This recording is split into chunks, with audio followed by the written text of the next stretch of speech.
देश में इस समय दो चीजों पर सबसे ज्यादा चर्चा है। एक है 5 राज्यों में होने वाले विधानसभा चुनाव, जिनमें यूपी का इलेक्शन नेशनल पॉलिटिक्स में लिहाज में सबसे ज्यादा महत्वपूर्ण माना जाता है। और दूसरा मुद्दा है कोरोना वायरस का नया वेरिएंट ओमिक्रॉन, जिसमें राज्य और केंद्र सरकारों के साथ साथ अदालतों की भी नींद उड़ा रखी है। इलाहाबाद हाईकोर्ट की पीएम नरेंद्र मोदी से एक अपील इसकी मिसाल है।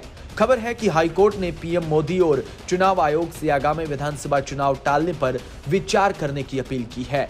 उत्तर प्रदेश विधानसभा चुनाव में अब ज्यादा समय नहीं, ऐसे में सभी राजनीतिक दल राज्य के अलग अलग हिस्सों में चुनावी रैलियां और जनसभाएं कर रहे हैं।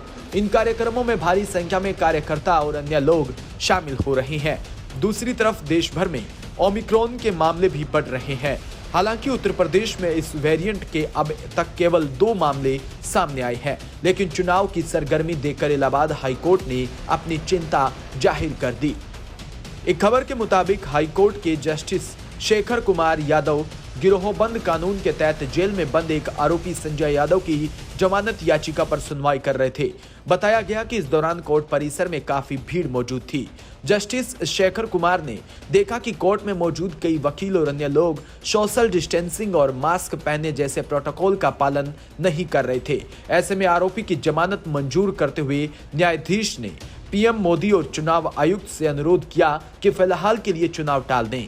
साथ ही कहा कि चुनाव प्रचार और टीवी और अखबारों के माध्यम से होना चाहिए। देश में अलग अलग हिस्सों में ओमिक्रॉन के कुल मामलों की संख्या 300 के पार जा चुकी है। मध्य प्रदेश सरकार ने तो वेरिएंट का कोई मामला दर्ज नहीं होने के बावजूद एहतियात नाइट कर्फ्यू की घोषणा कर दी। दूसरी तरफ केंद्र सरकार की तरफ से प्रधानमंत्री नरेंद्र मोदी ने एक उच्च स्तरीय समीक्षा बैठक बुलाई। अब तक देश में ओमिक्रॉन के कुल 323 मामलों की पुष्टि हो गई।